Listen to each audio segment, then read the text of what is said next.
The high desert wind carried the scent of blood and burnt powder long before Daniel Reed saw the wagon.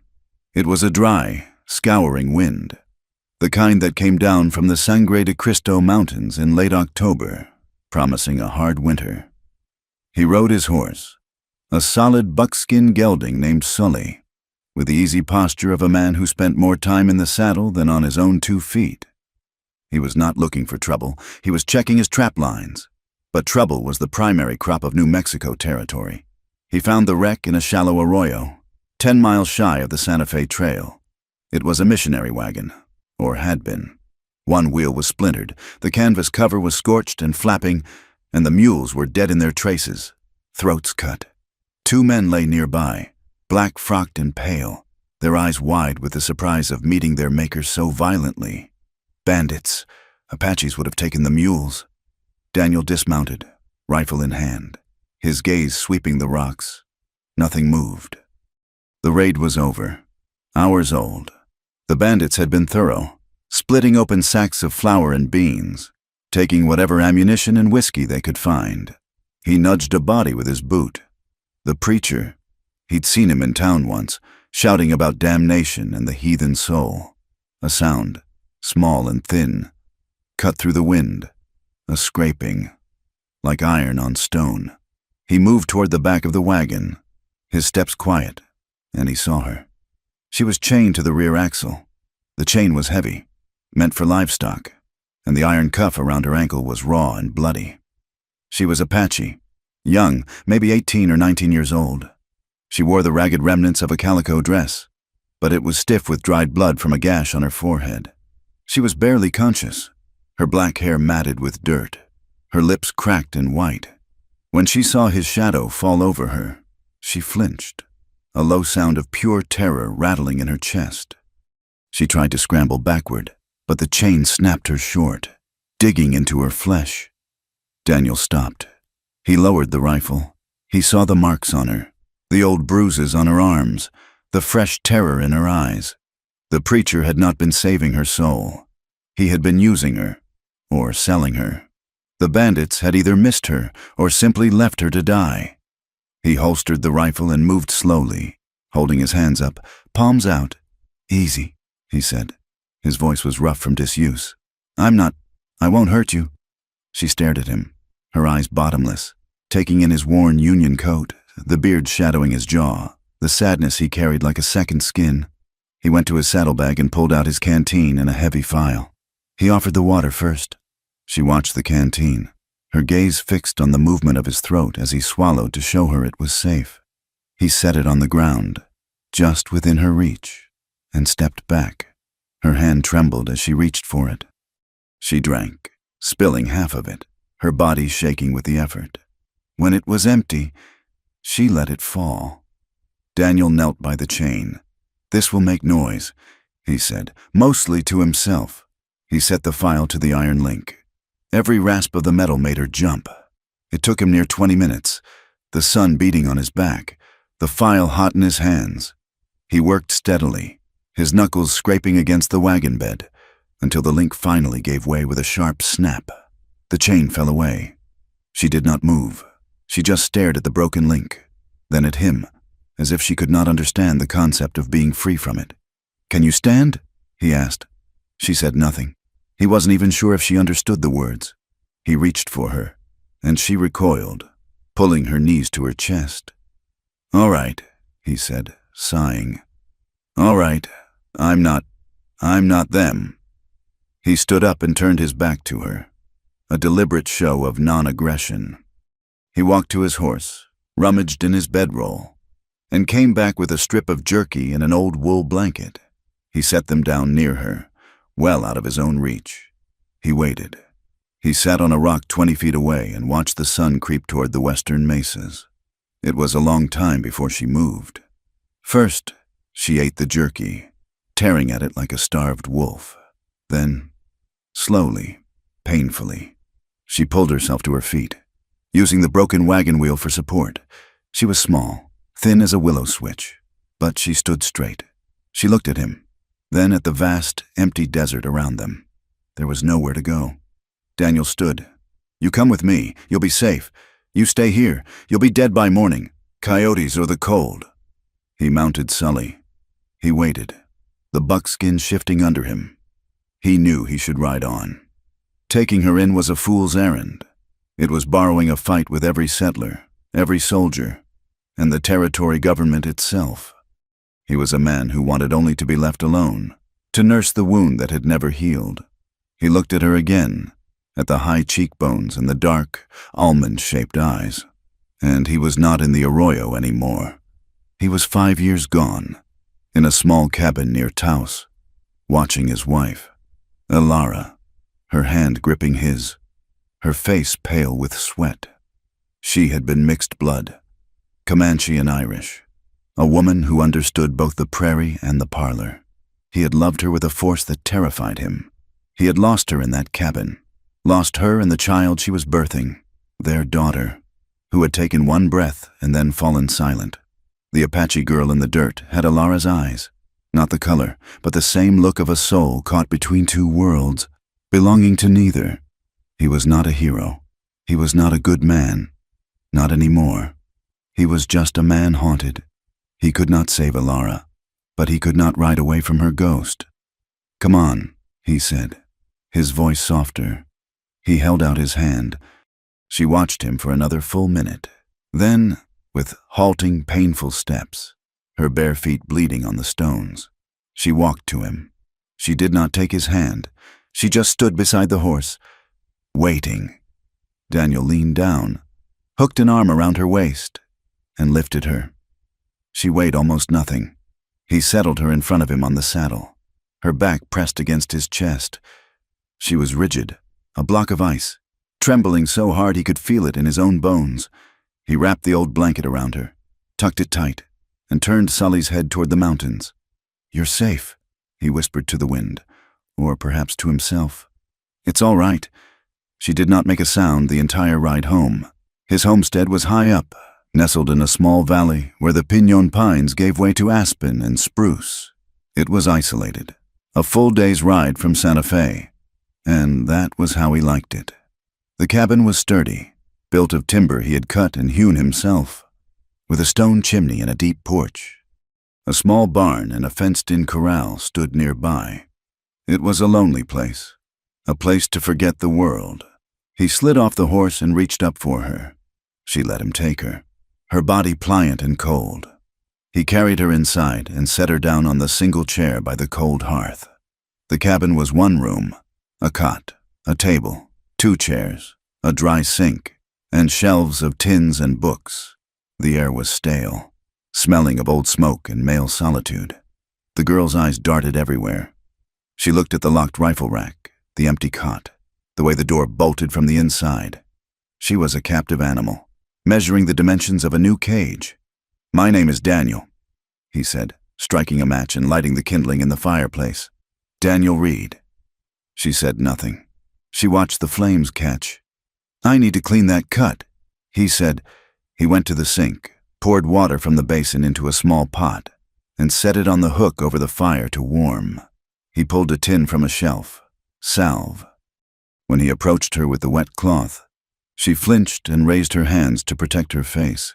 "Easy, now," he said, his voice low and steady.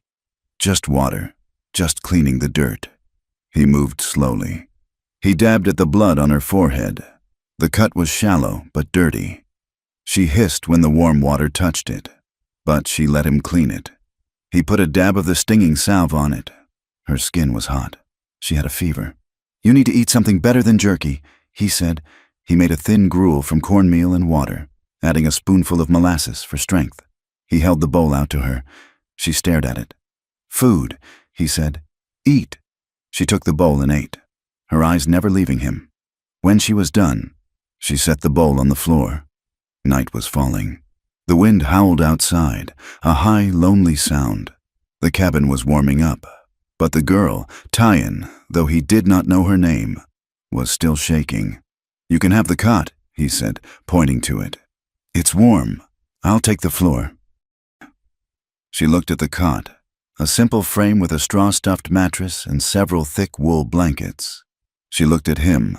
Then she shook her head, a short, sharp, negative. "It's safe," he said. "I won't. I sleep on the floor." She stood up, walked to the door, and unbolted it. She slipped outside into the freezing dark. Daniel cursed under his breath. He grabbed a blanket and followed her. She had huddled on the porch, her back against the cabin wall, her arms wrapped around her knees. "You'll die out here," he said, frustrated. "It's going to snow before morning. Get inside." She pressed herself harder against the wall, her eyes pleading. He understood. The room had one door. He was a man. She had been in locked rooms with men before. He threw the blanket over her. "Stubborn," he muttered. He went back inside, leaving the door cracked open, and sat in the chair, watching the fire. He did not sleep. He heard her coughing around midnight. Just before dawn, when the frost was a thick white pelt on the ground, he went out. She was asleep, but it was a bad sleep. Her breathing was shallow, and her skin was icy. He scooped her up. She was too weak to fight. He carried her inside, laid her on the cot, and piled every blanket he owned on top of her. He built the fire up until it was roaring, and he sat beside her, bathing her face with a cool cloth as the fever took hold. She was sick for 4 days. She woke in terror, shouting in a language he didn't know. Fighting shadows, he held her down gently, forcing water and thin broth between her lips. He did not sleep, except in the chair for an hour at a time. He talked to her, the sound of his voice seeming to soothe the panic. He told her about the homestead, about his horse, about the way the weather turned. He did not talk about Alara. On the 5th day, the fever broke. He woke to find her watching him. Her eyes were clear, the terror replaced by a deep, bottomless caution. She was still wary of the cabin, so he found a compromise. The back porch was deep, used for storing wood and tools. He spent 3 days enclosing it. He sawed timber, nailed planks, and sealed the cracks with mud and straw. He built a small, crude fireplace of river stone and clay, venting it with a pipe through the roof. He moved the cot into the new room. It was small, barely big enough to stand in, but it was hers. It had its own door to the outside and a latch on the inside. When he was done, he showed it to her. He pointed to the latch. "Yours," he said. "You lock it." She touched the wooden latch. She looked at him, her expression unreadable. That night, she slept in the little room, and he heard the sound of the latch sliding into place. He began to gain her trust, not with words, but with routine. He left a plate of food on the porch rail 3 times a day. He'd knock, then walk away, letting her eat in private. He left small things where she would find them. One day, it was a bar of soap. Another, a comb. He'd seen her trying to untangle her hair with her fingers. A hopeless task. He left the comb on the wood pile. The next day, it was gone. He bought a warm wool shawl in town, a deep red color, and left it folded on her chair. That evening, he saw her sitting by her small fire, the shawl wrapped tightly around her shoulders. He gave her space. He never approached her new room without knocking. He never looked at her for too long. He treated her not as a woman, or an Apache, or a captive, but as a wary animal he was trying not to spook. Slowly, she began to emerge. Winter closed in. The first snows dusted the peaks, and the aspens were bare skeletons. The work of survival was constant. Daniel chopped wood from dawn until his hands were raw. He repaired the fences on his corral. He ground his yearly supply of corn with a heavy stone quern. One morning, he was splitting logs when he felt her presence. She was standing 20 feet away, watching. He paused, the axe in his hand.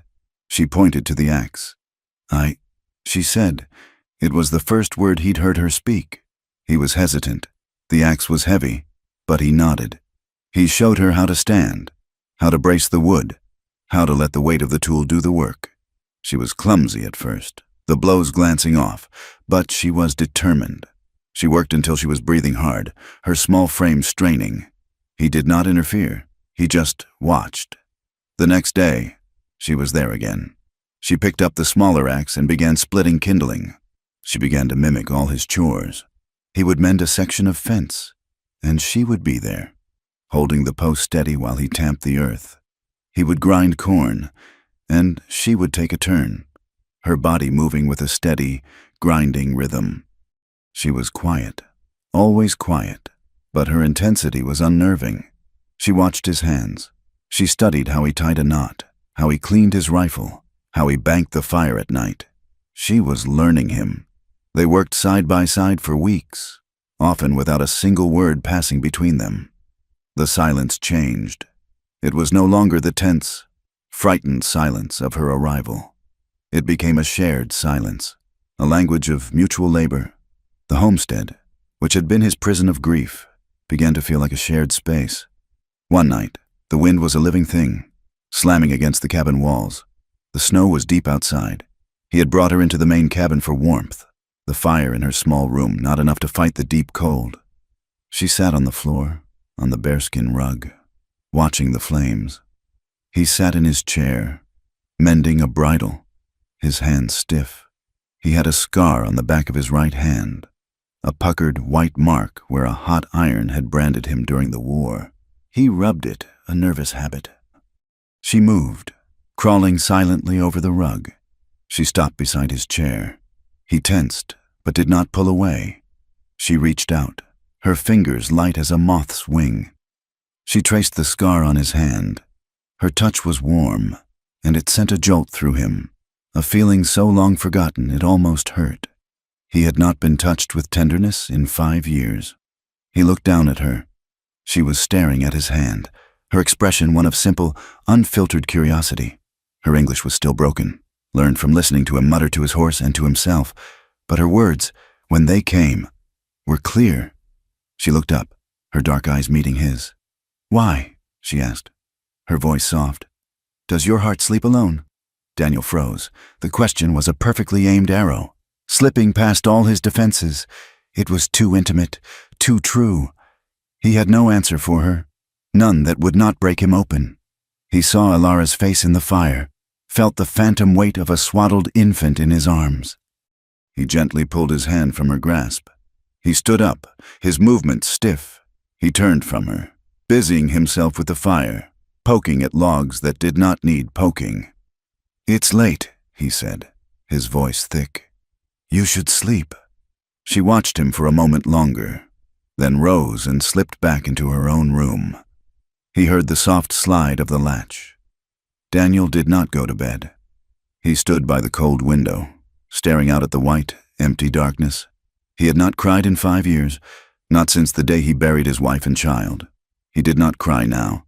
He just felt the great, cold weight of his solitude, a weight that, for one brief moment, another person had offered to share. That night, when he finally fell onto his cot, he dreamed.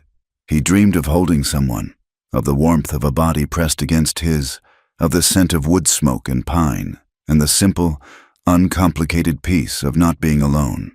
He woke before dawn, the ache in his chest sharper than any winter cold. Winter's grip on the high desert did not break, but it loosened. The sun, which for months had been a pale, distant coin, began to carry a fragile warmth. Snowmelt trickled from the roof and the ground, frozen iron hard for 100 days, softened to a thick, cold mud. The weight of the snows had damaged the cabin. A section of the south roof, over the main room, had sagged. Daniel knew it was a support beam, cracked under the load. It was a clear, cold afternoon when he finally set to fixing it. He'd brought the new timber inside, braced the ceiling, and begun the hard work of chiseling out the old, damaged wood. It was heavy, hot labor. The cabin, with the fire banked low, became stuffy. First, he shed his heavy wool coat. An hour later, his flannel shirt was dark with sweat and sticking to his back. He grunted, pulling the shirt over his head and tossing it onto his chair. The cold air hit his skin, and it was a relief. He went back to work, his back to the room, his arms raised as he worked the chisel and mallet, the muscles in his shoulders and back bunched and released, the product of years of solitude and hard, physical survival. He was so focused on the task, on the precise angle of the cut, that he did not hear her enter. He only knew she was there when she spoke, her voice quiet but so close it made him jolt, nearly dropping the heavy mallet. Your skin is not like mine. He turned, balancing precariously on the stool. Tyan stood just behind him, her head tilted, her gaze intense and unnervingly analytical.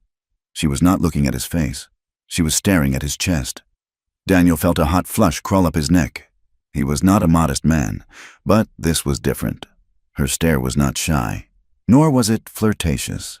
It was the look of a student examining a new and complicated subject. It's just work. It's hot, he stammered, reaching for the shirt. She held up a hand, a small, sharp gesture that stopped him. No, I see. She took a step closer. He was trapped on the stool, the beam above him, her scrutiny upon him. The hair is dark, but the skin is white, she observed, as if noting the difference between pine and aspen. She watched the muscles in his arms as he held the tools. It moves, under the skin. Tyan, it's not proper, he said, his voice strained. She ignored him, her gaze traveling from his shoulders to his abdomen. She saw the old, faded scars from his time in the war, the white lines that crisscrossed his ribs. Her eyes were full of a profound, almost scientific curiosity. Is this why white women want babies? The question struck him silent. He could only stare at her. What? The chest, she said, gesturing with her chin. It is strong. They see this. They want a child from a strong man. To be safe. This is why? He laughed, a short, sharp, nervous sound. He dropped from the stool, snatching his shirt from the chair and pulling it on, fumbling with the buttons. No, that's not. People don't have children because a man's got a strong chest. It's more complicated than that. Why? It just is. It's about family. It's about love, I suppose. He finished the buttons, feeling armored again, though her gaze had not softened. Love, she repeated. The word sounded foreign on her tongue, an object she was tasting for the first time. Love is strength? Sometimes, he said, turning back to the beam, his face hidden from her. Now, I need to finish this before the cold sets in. She did not leave. She sat on the floor, her back against the far wall, and watched him work for another hour. Her question had unsettled something in him. It was the innocence of it, the way she cut through all the layers of politeness and ritual he was used to and struck at the bare, simple truth. He was strong. He had survived. And she, who had survived nothing but cruelty, was trying to understand the mechanics of his world, his body, with the same intensity she applied to setting a snare or grinding corn. From that day, the nature of her questions changed. The wall of respectful distance he'd so carefully built between them began to crumble, breached not by him, but by her relentless, guileless curiosity. They were mending a fence line, the air so cold their breath plumed in front of them. He was wrapping wire, his gloves off for the delicate work. Your hands are rough, she said, touching the back of his wrist. He pulled his hand back. It's from the work, he said. Mine are rough, too, she said, holding hers out. They were calloused, the nails broken. But yours are big. They can hold the axe. They can hold the rifle. Can they hold a small thing? A bird? I suppose so. Tyan, we have work to do. Another time, they were eating their supper, the silence broken only by the crackle of the fire. Why do you not sing? She asked. He looked up from his plate of beans. I'm not a singer. The men in my tribe, they sing when they are proud, when they are sad. Your heart is sad, but you do not sing. I've got nothing to sing about, he said curtly. You have this house. You have the horse. You have me. The last three words hung in the air. He had no answer for them. The tension in the small cabin grew thick. It was a living thing, an unspoken awareness that filled the space between them. He felt her eyes on him when he thought she wasn't looking. He was intensely aware of her smell, a clean scent of wood smoke and the wild sage she sometimes crushed in her hands. He found himself thinking of Alara less, and when he did, her face blurred, sometimes replaced by Tyan's dark, watching eyes. He fought it with a grim, stubborn desperation. This was wrong. He was her protector. She was a refugee, a victim. She was Apache, and he was white. The world outside this small, isolated valley would see it as a sin, a crime. The men in town would call her a squaw. They would call him something worse. He was nearly 40. She was barely 20. He was taking advantage of her gratitude, of her loneliness. He tried to be colder. He spoke to her less, kept his gaze fixed on his chores. But his distance only seemed to make her more determined. She was like a plant seeking the sun, and she had decided he was it. The spring thaw finally came in earnest. The creek, which had been a ribbon of ice, swelled into a rushing, muddy torrent. The air was still sharp, but the need for a real bath, one that wasn't a sponge and a cold basin in the cabin, was overwhelming. Daniel took his rifle and a bar of lye soap and headed down to the sheltered bend in the creek, where the water pooled deeper. He told himself he was going to hunt, but he left Tyann at the cabin. He needed a moment alone, away from her presence. The water was so cold it stole his breath. He stripped and waded in, his body rebelling at the shock. He scrubbed himself quickly, the harsh soap biting his skin. He was washing his hair, his head dunked under the water, when he surfaced and found her standing on the bank. She was holding his towel. "Jesus!" he yelled, stumbling back into the deeper water, dunking himself to his shoulders. "Tyann, what are you doing here? Get back to the cabin." "You hunt," she said, her voice calm. "But you bring soap." He felt the blood rush to his face, a heat that had nothing to do with the icy water. "Go, now!" She did not go. She sat on a rock, her back to him, and waited. He was trapped. He could not get out without exposing himself. He stayed in the freezing water until his teeth were chattering and his feet were numb. "Damn it, woman! Turn around! All the way!" He heard her shift. He waited. "I am turned." He climbed out, his skin blue, and grabbed the towel, wrapping it around his waist.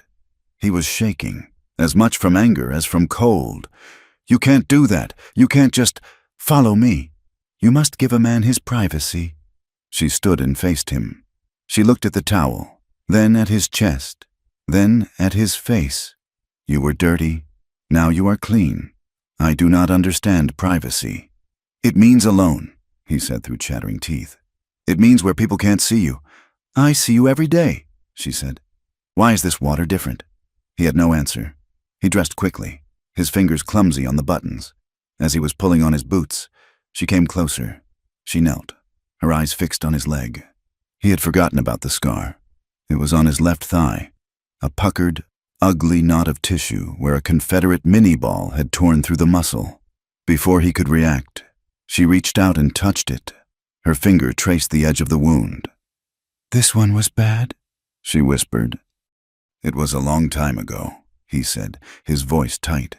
He tried to pull his leg back, but she held it fast. She leaned down. Her black hair fell forward, brushing against his skin.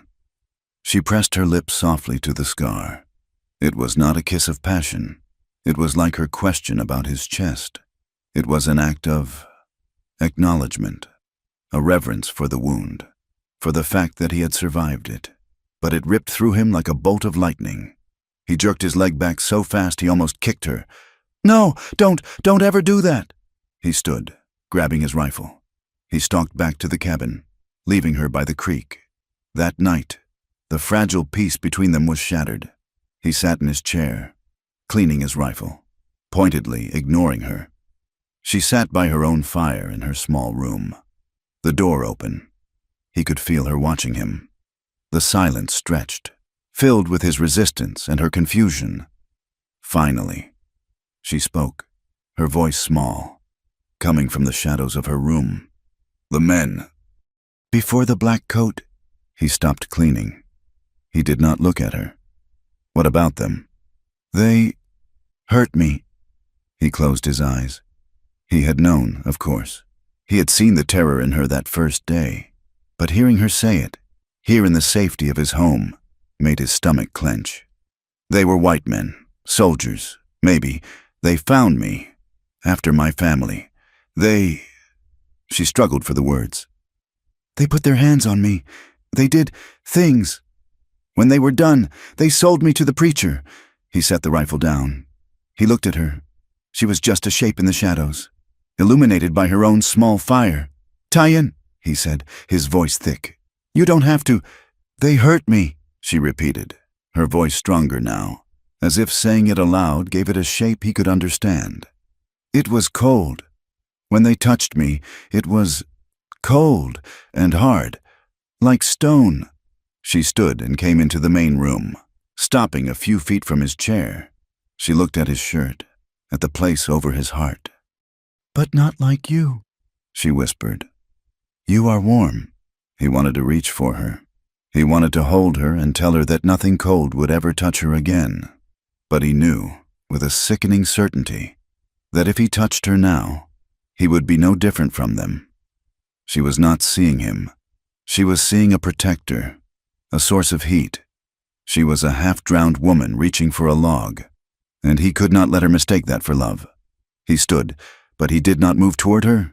He kept his hands at his sides, clenched into fists. "You are safe here, Tyen," he said, his voice rough. "I told you that. I meant it. No one will hurt you." "I am not hurt," she said, looking up at him. "I am safe, but I am not warm." She turned and went back to her room. And this time, he heard the wooden latch slide firmly into place. A week later, the storm came. It was not a winter blizzard, but a violent spring squall, the kind that brought the sky down to the earth. Rain and hail hammered the roof, driven by a wind that shrieked like a grieving woman. Thunder cracked overhead, so close the cabin shuddered. Daniel was checking the door latch when a bolt of lightning struck a pine tree on the ridge. The explosion of light and sound was simultaneous. The cabin was lit white for a second, and the crash was deafening. The door to Tyen's room flew open. She stood there, her eyes wide with terror, her hands pressed to her ears. The storms of her childhood, the thunder of guns, the violence of men, it was all one and the same to her. "It's just lightning. Tyen, it's all right," he shouted over the wind. She ran to him, not to his chair, but to his cot, where he had been preparing to sleep. She scrambled onto it and buried her face in his blankets, her body shaking violently. Daniel sighed. He sat on the edge of the cot, rubbing her back in a clumsy, paternal way. "It'll pass. It's just a storm." "Hold me," she whimpered, her voice muffled by the wool. He hesitated, but the cabin shook again, and she cried out.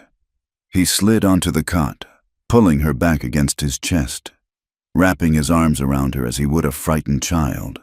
He was still fully dressed, his boots on the floor. He pulled a blanket over both of them. "See, it's just noise," he said, his voice rumbling in her ear. She slowly relaxed. Her trembling subsided. They lay like that for a long time, the storm raging around them, the sound of the rain a deafening drum on the roof. He could feel her breathing, feel the warmth of her back through his shirt. It was a simple, profound comfort. He had not held another person in 5 years. He had forgotten what it felt like. He thought she had fallen asleep. The storm was easing, the thunder rolling away into the distant mountains. His own eyes were heavy. Then she moved. She turned in his arms, her body flush against his, her face inches from his in the dark. "Daniel," she whispered. "It's all right. Go to sleep." "No." She pressed her hand flat against his chest, over his heart. He could feel the warmth of her palm. "I want to feel what women feel." His blood went cold, then hot. He knew exactly what she meant. "Tyen, no, this is not—" "I want the warm," she insisted, her voice no longer frightened, but full of that same direct, honest curiosity. She pushed herself up, her lips near his. "I want to know." He stopped her. He gripped her shoulders, firmly, and held her at arm's length. She was a shadow in the dark, but he could see the glint of her eyes. "Listen to me," he said, his voice low and urgent. "What those men did, they took something from you. What you're asking for now, it's not just the warm. It's not just to know. Do you understand me?" She stared at him, confused. "This," he said, his grip on her shoulders gentle but absolute. "This between a man and a woman. It's meant to be more than just heat. It's supposed to be a choice. It's supposed to be about tenderness, about safety. Not just safety from a storm, but safety with that person." He let out a breath. How could he explain this? "You deserve more than just heat. Tie-in. You deserve a choice, a real one. Not one you make in the dark, during a storm, because you're scared or because you're grateful I'm not them. It has to be more. I will not be just another man who takes from you." She was silent. He could feel the resistance in her, the incomprehension. She was offering the only thing she had, and he was refusing it. He felt her pull away. She slid off the cot. She stood in the middle of the room for a moment, a silhouette against the fading storm. He could not read her expression. He had hurt her. He was sure of it. He had rejected her. Without a word, she went back to her room and quietly closed the door. He did not hear the latch. Daniel lay awake until dawn, his body aching with a tension that was both desire and shame. He had done the right thing. He had protected her, even from herself. But as the first gray light filled the cabin, he felt more alone than ever. He must have drifted off, because he woke to the smell of coffee and smoke. He sat up, his back stiff. The storm was gone. The cabin was quiet. He dreaded facing her. He expected her to be gone, to have run, or worse, to be back as she was when she first arrived. A silent, wary ghost. He got up and splashed cold water on his face from the basin. He opened the cabin door. Tyen was outside, feeding the chickens a handful of cracked corn. The morning air was washed clean, and the sun was bright. She seemed calm, her movements deliberate. He was about to speak, to apologize, to try and explain again. When she turned, he stopped. Her hair, it was not in the simple, loose braid she usually wore, the style of a young, unmarried girl. It was different. It was parted, pulled back tight, and woven into two intricate braids, which were then looped and tied up at the back of her head with a strip of his own cured leather. It was a style that was severe, complex, and elegant. It was the style of a woman. He just stared. She did not look at him directly. She scattered the last of the corn. "Your hair," he said, his voice a rasp. She finished her task and stood, her back straight. She looked toward the mountains. Not at him, but her voice was clear and steady, with no trace of the fear or the pleading from the night before. "In my tribe," she said, "this is how married women wear their hair." The silence in the cabin had changed. It was no longer a space Daniel filled with his solitary thoughts, with Tyen a silent observer. It was their silence. Her new hairstyle was a declaration, a bold, quiet statement that he had no idea how to answer. He had refused her in the storm, and she had responded not with retreat, but with a symbolic claiming of a future he himself was too afraid to consider. He said nothing about it. He could not. To acknowledge it was to accept a new reality, and he was not ready. He continued his chores. He chopped wood. He repaired the corral. He hunted. She worked beside him, her presence a constant, warm weight. She still did not enter his space without invitation, but the line between her small room and his main cabin had blurred. The latch on her door remained unused, but the homestead could not remain an island forever. Spring was advancing, and their supplies, stretched thin by the long winter, were dwindling. He was out of salt, low on coffee, and dangerously low on ammunition. The ground was soft enough to plant, and he needed seed. He put off the trip to Santa Fe for as long as he could. It was not just the ride, it was the people. He had been a recluse for 5 years, visiting town only 4 or 5 times a year, a gaunt, bearded ghost who bought his supplies and spoke to no one. But he had been alone then. Now, he was not. He rode Sully hard, leaving at dawn, the buckskin sensing his urgency. He tried to tell himself that nothing had changed.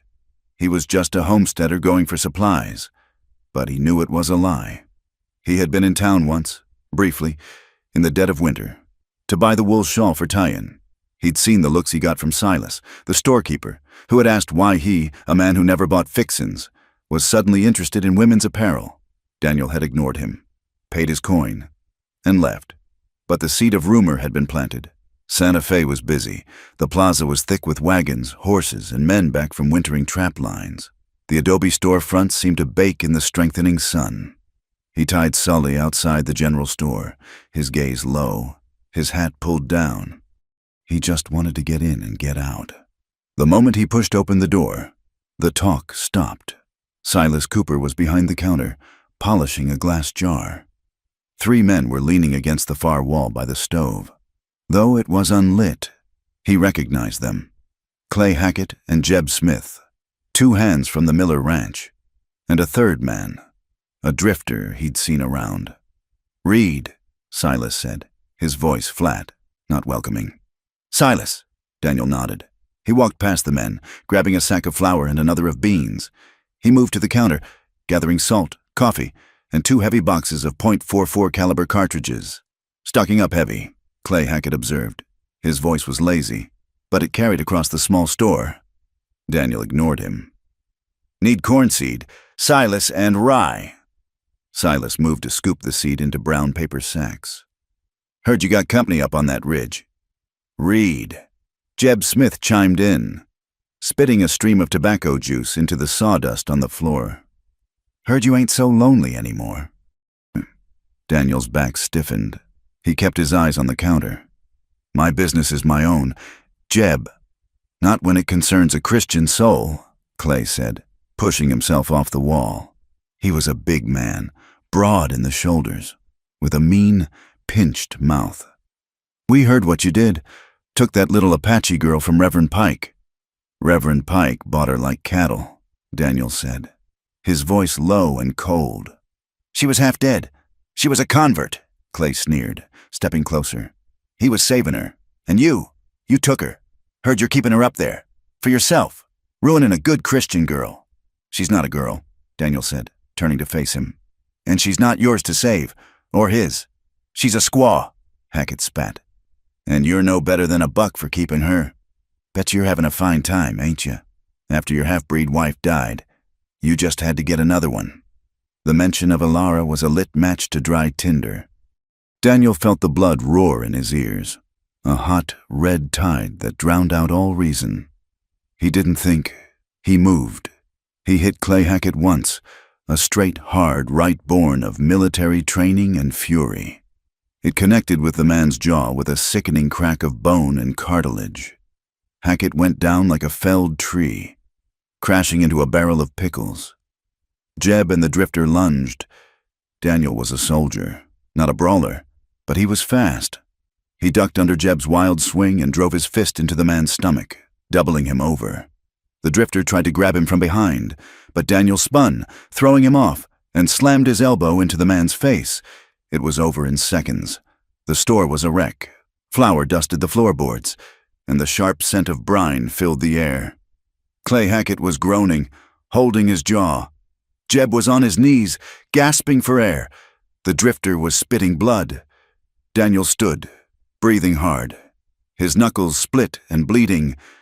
He looked at Silas, who was pale and wide-eyed behind the counter. He pulled a heavy leather poke from his coat and threw it on the counter. "Take what I owe. For the supplies and the pickles." He turned to the men on the floor. Clay was trying to get up, his eyes murderous. Daniel walked over to him and put his boot on the man's chest, pinning him. His voice was not a shout. It was a cold, quiet promise.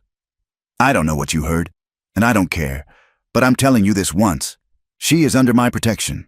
If any of you, or any man you send, comes near my home, if I so much as see your shadow on my land, I will kill you. I will put you in the ground and not think twice on it. Do you understand me?" He pressed his boot down harder. Clay choked, his eyes bulging, and nodded frantically. Daniel removed his boot. He grabbed his sacks of supplies, his ammunition, and his seed, and walked out.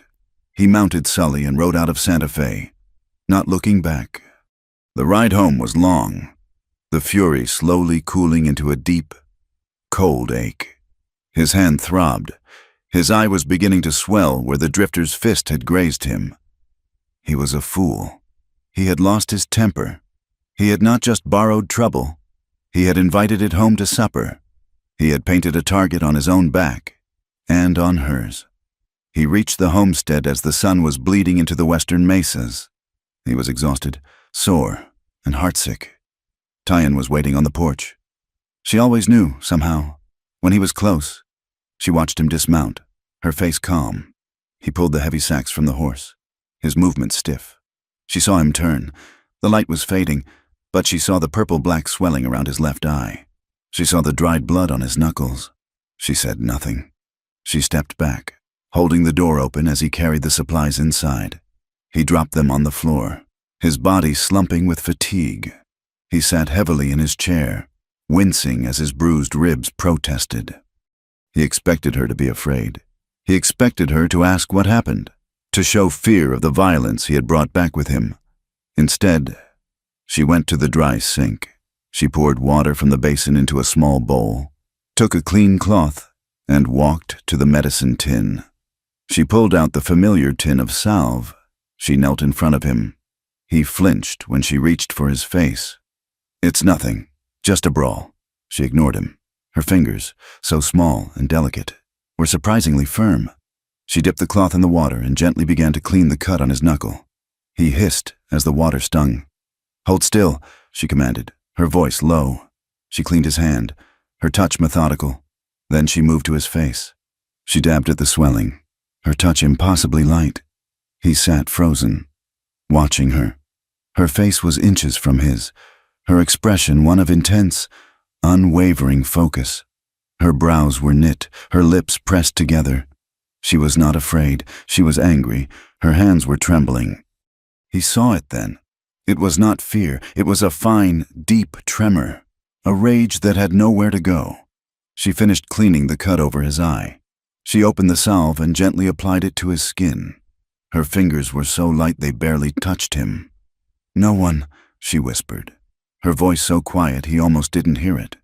She did not look up from her work. "No one ever bled for me." The words hit him harder than Hackett's fist. He realized, in that moment, that every man in her life had been a source of pain, a taker. He was the first one to ever take pain on her behalf. He reached up, his uninjured hand, and covered hers where it rested on his cheek. Her skin was warm. The trembling passed from her to him. "They won't come here," he said, his voice rough. "I made sure of that." She finally looked at him. Her eyes were dark, and in their depths, he saw something new.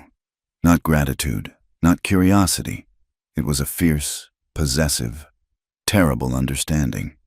She saw his wound not as a weakness, but as a brand. He had been marked. He was hers. That night, the space between them vanished. He was exhausted. He ate the stew she had prepared, his body demanding rest. He didn't bother to undress, just kicked off his boots and fell onto his cot, pulling a blanket over him. The cabin was dark, the fire banked to embers. The nightmare tore him from sleep hours later, but it was not his own. It was a scream, a thin, muffled sound of pure terror from her room. He was on his feet before he was awake, his hand reaching for the rifle he kept by the bed. He crossed the cabin in 2 strides and threw her door open. She was thrashing on her cot, tangled in her blankets, fighting an invisible enemy. "No," she was gasping, the word half Apache, half English. "Cold. No. Hinda. No." She was reliving it. The soldiers, the preacher, the men who had hurt her. "Tyan," he said, grabbing her shoulder. "Wake up. You're here. You're safe." Her eyes flew open. She did not recognize him. She saw a man, a shadow, and she screamed, lashing out, her nails raking his arm. "It's me," he shouted, pinning her wrists. "It's Daniel. You're safe. It's the cabin. You're home." Her name, his name, the word home. The panic in her eyes slowly receded, replaced by a devastating, broken recognition. She collapsed, her body dissolving into sobs. a deep, racking sound of grief that he had never heard from her. She had been silent. She had been curious. She had been angry. She had never, until now, been broken. He pulled her up, blankets and all, and held her against his chest. He sat on her cot, rocking her like a child, his own aches forgotten. "I've got you," he whispered. "It's over. It's all over. They're gone. They can't hurt you." She cried for a long time, her face buried in his shirt, her hands gripping his arms as if he were the only solid thing on earth. When the sobs finally quieted, she was shaking from the cold and the shock. He could not leave her there. Not like this.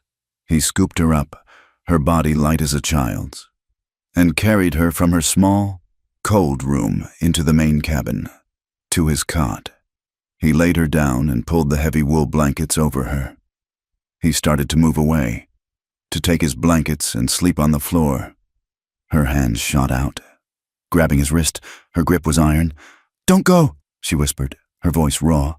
"I'll be right here, on the floor." "No, in." She tugged at his arm.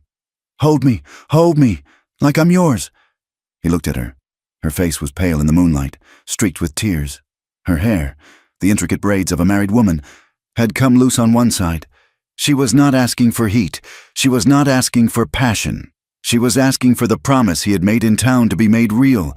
She was asking for the safety his very body represented. He hesitated. This was the line he had sworn he would not cross. But the memory of her screams and the sight of her trembling broke his resolve. He slid into the cot, his back to her, and pulled her against him. He wrapped his arms around her, holding her tight. "I'm here," he said. "Go to sleep. I've got you." She pressed her face against his back, her small body fitting against his. He felt her hands come to rest on his stomach, her fingers lacing together. He was intensely aware of her breathing, of the solid, living warmth of her. Something unspoken broke between them in the darkness. The line, the boundary between protector and possession, between solace and sin. It was gone. He did not know when he fell asleep, but he woke to the first light of dawn, his arms still wrapped around her, her body still held tight against his. She was sleeping, deeply and without fear, for the first time since he had known her. He woke her gently. The spell of the night was broken, and an awkwardness settled between them. She avoided his eyes. Her face flushed, and quickly retreated to her room to dress and rebraid her hair. He felt a sharp pang of guilt, but when she emerged, she was calm. The nightmare was gone, and something new was in its place. A few days later, he came in from the corral. He was stunned, and he stopped in the doorway. The cabin felt different. It was cleaner. His few books were stacked, but it was Tyen who held his gaze. She was standing by the quern, grinding corn. She was barefoot. She was wearing one of his old, threadbare flannel shirts. It was enormous on her, the sleeves rolled up a dozen times, the hem brushing her knees, and she was humming. It was a low, repetitive, tuneless sound, a sound of pure, unthinking contentment. She was swaying with the rhythm of the grinding stone, her body lost in the motion. She looked up and saw him watching her. She did not flush. She did not look away. She just smiled, a small, slow smile that lit her eyes. He had seen her curious. He had seen her terrified. He had seen her angry. He had never, in all this time, seen her truly happy. The image of her, barefoot, wearing his shirt, humming in his home, was the most profoundly domestic thing he had ever witnessed. It stunned him. It was a vision of a life he had buried 5 years ago. He walked to her. He did not know what he was going to say. He reached out and touched her hair, the tight, married braid. "Tyen," he whispered. She leaned into his touch, her eyes closing. "Daniel." She breathed. The tension, the longing he had fought for so many months was suddenly unbearable. He bent his head, and she rose on her toes. She stopped him. Her hand came up to his chest. "Wait," she whispered. She looked up at him, her eyes wide, not with fear, but with that same devastating curiosity he had seen before. But this time, her voice was fragile, uncertain. "So?" she asked. her voice barely audible. "White people make children." "This way?" He froze, his heart hammering. It was the same question she had asked about his chest, but it was not the same. This was not an abstract inquiry. "This," he said, his voice thick, "is part of it. Yes." She held his gaze. "Can I try too?" He felt the world tilt, the innocence of the request, and the profound, bone-deep need behind it. She was not asking for sex. She was asking for a child, a family, a life, everything that had been stolen from her, everything he had lost. He was overwhelmed by his own longing, a desire so fierce it was almost painful. But he thought of his promise. He thought of the storm. He gripped her arms. "Are you sure?" he asked, his voice raw. "Tyan, this is forever. This is not a game. This is... Are you sure?" She did not hesitate.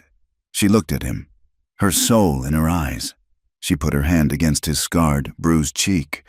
"I am sure," she whispered, and her yes. The last word she spoke was a whisper against his mouth. He kissed her. He lifted her, his hands buried in the soft flannel of his shirt, and carried her to his cot. It was nothing like his dreams. It was awkward. Their limbs were clumsy. He was rough from 5 years of solitude. She was hesitant, her only knowledge born of violence. But it was also a revelation. It was a raw, desperate hunger, a need to erase the cold, to claim a piece of life in a world that had offered them only death. He was gentle. He was tender. He whispered her name, over and over, like a prayer. And she was not the victim he had feared she would be. She was not passive. She was active. She was curious. She was strong. She was healing him. When it was over, they lay tangled in the blankets, the afternoon sun slanting through the dusty window. He held her, his heart too full to speak. He had crossed the line. He had broken every rule. She lay against his chest, her ear over his heart. She was quiet for a long time. "So," she whispered, her voice sleepy, "that is how it is warm." He kissed the top of her head, his eyes closing. "Yes," he said, "it's warm." The small, cold room off the porch was now used for storing cured hides and sacks of seed. Tyan slept in the cabin. She slept in his cot, her body a warm, solid presence against his back. The first few nights, he had lain awake, rigid, terrified of moving, of doing something wrong, but she slept with the deep, untroubled peace of a soul finally safe, her hand often reaching for his in the dark. Their life fell into a new rhythm, a shared domesticity that felt as ancient as the mountains around them. He would wake first, in the gray pre-dawn light, and his first sight was her face, peaceful in sleep, her black hair a spill of ink across his pillow. He would rise quietly, careful not to wake her, and build the fire. The scent of coffee and wood smoke would rouse her. She would emerge from the blankets, wrapped in his old flannel shirt, and they would sit at the small table, wordless, sipping the hot, bitter liquid as the sun lit the high peaks. He began to teach her. He was not a patient man by nature, but with her, he found a deep, slow patience he did not know he possessed. He started with the things around them. He took a piece of charcoal from the fire, and on the smooth planed wood of the table, he wrote, "C-U-P, cup," he said, tapping the tin mug. She watched, her brow furrowed. P, she repeated, her tongue clumsy around the sounds. He wrote, F-I-R-E, fire, he said, pointing to the hearth. She said. She was a fierce student. She learned with the same intensity she had applied to chopping wood. She demanded more. He found an old, water-stained primer he had bought for Alara, and they sat by the fire at night, his large, scarred finger moving beneath the simple words, "The dog runs." The dog runs, she would repeat, her voice soft. One night, she looked up from the book, her eyes bright with a sudden, painful understanding. "Words," she whispered, touching the page. They stay. They do not." go away, like breath." "That's right," he said, his throat tight. "They stay. They're a kind of memory." She touched the word love on the page. She had asked him what it meant, and he had tried to explain. It was what he felt for this cabin. It was what she felt for the sun.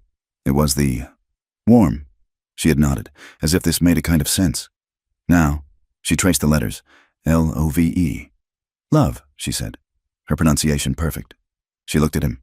"It stays." She, in turn, shared her own world. She no longer hummed her songs in private. She sang them, low and clear.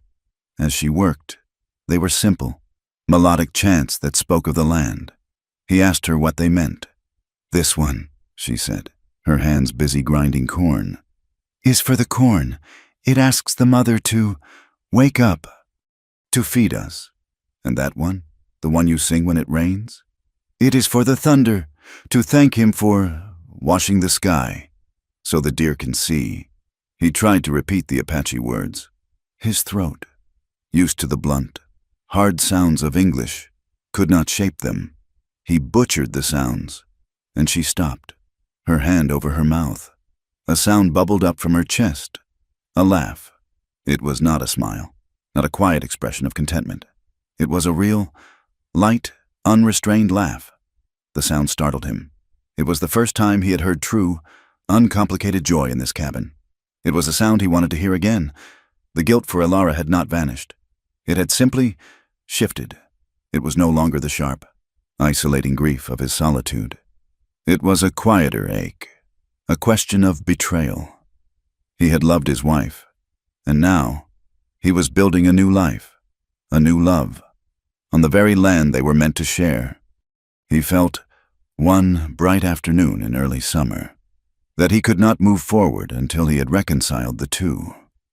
He took Tyen's hand. He said nothing, just led her from the cabin, past the corral, and up the small, pine-covered ridge that overlooked their valley. The grave was there, beneath the largest piñón. The wooden cross he had carved was gray and weathered. The mound of stones was undisturbed. Tyen stopped when she saw it. She knew what it was. Her people did not mark their dead this way, but she understood the meaning of a quiet, separate place. Daniel stood before it, his hat in his hands. This is Elara's grave, my wife." He spoke, his voice low, telling her about the woman who had been Comanche and Irish, who had loved this high, lonely country. He told her about the birth, about the long, terrible night, about the snow falling outside as he held his wife's cold hand and listened to the silence of the child who had never cried. "I buried them here," he finished, his voice rough. "Together. It was 5 years ago." Tyen listened, her gaze moving from his face to the wooden cross. She saw the story, not in his words, but in the lines around his eyes, in the permanent set of his shoulders. She understood.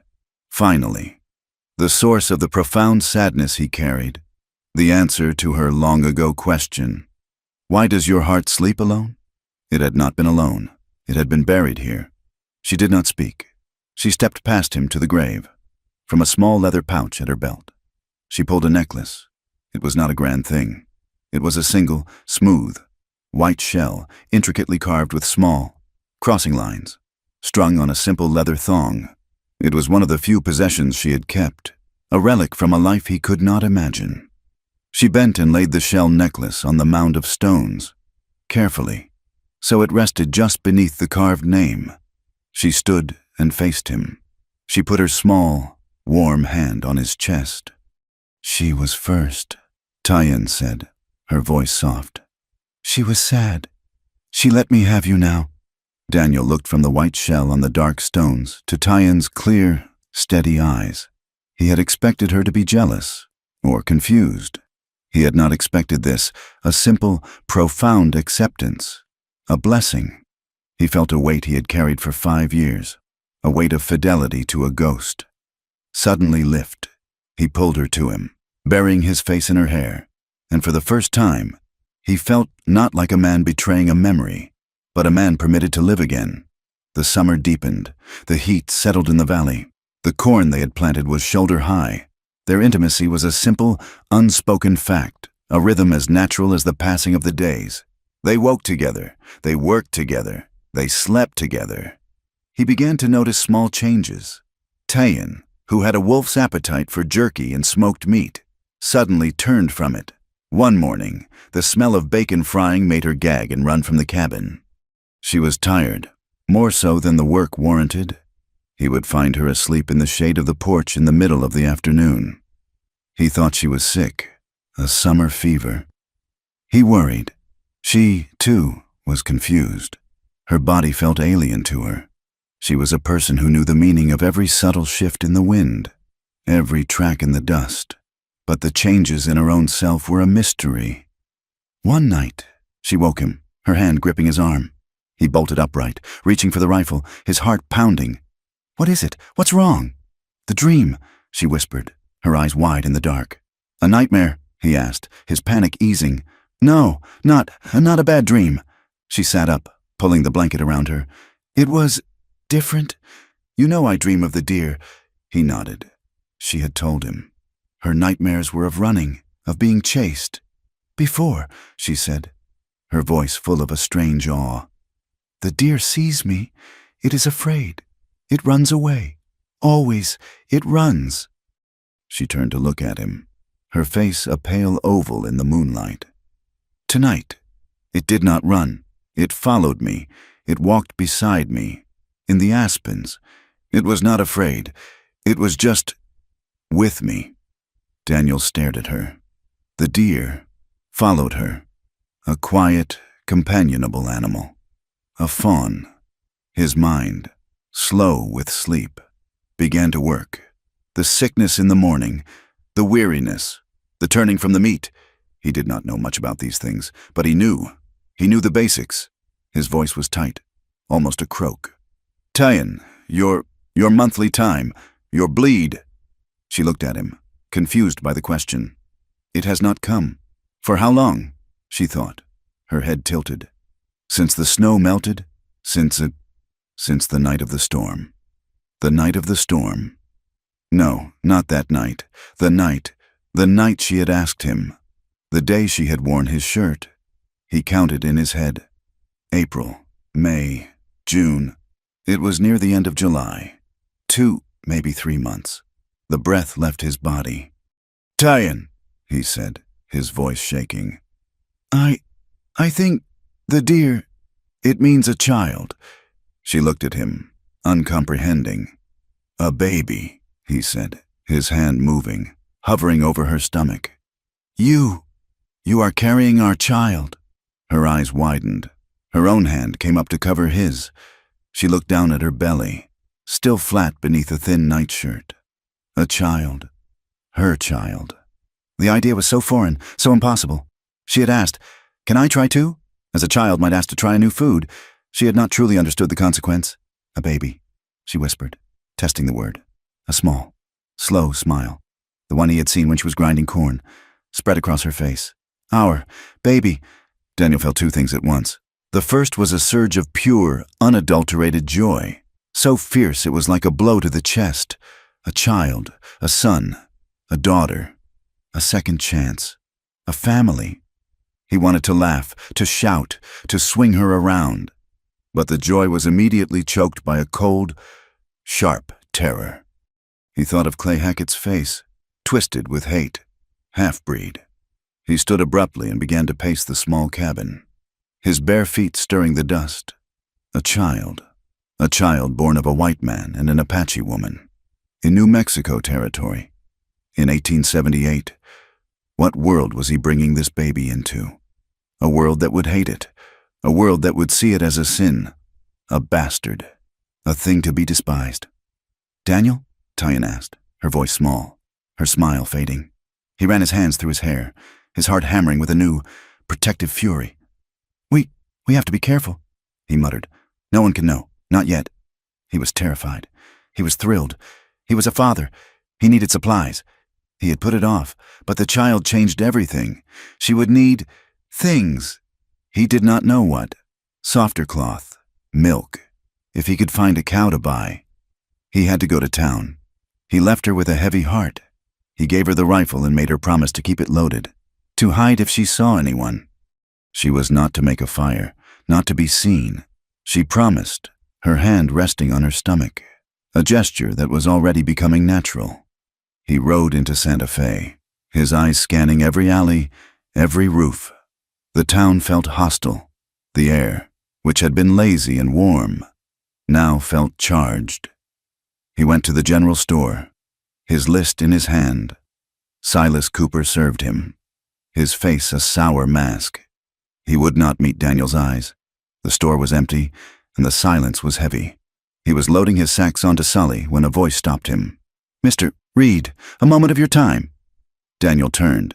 The man was tall and thin, dressed in the same black frock Daniel had seen on the dead man by the wagon. But this man was not dead. His eyes were a pale, cold blue, and his face was pinched with a righteousness that was more dangerous than any bandit. "I am Reverend Pike," the man said, as if Daniel should know the name. "I am here on God's business, and the territories." "I have no business with you," Daniel said, turning back to his horse. "You have my property, sir," Pike said, his voice sharp. Daniel froze. He turned slowly. "What did you say?" "The Apache girl. Tyan. She is a ward of the mission, entrusted to my care by the United States government to be educated and saved. You abducted her. She was chained to your wagon, half dead and beaten. The bandits left her. I saved her," Daniel snarled. "You stole her. You are harboring a fugitive, and—" Pike's thin lips curled. "You are cohabitating with her in sin. I have papers."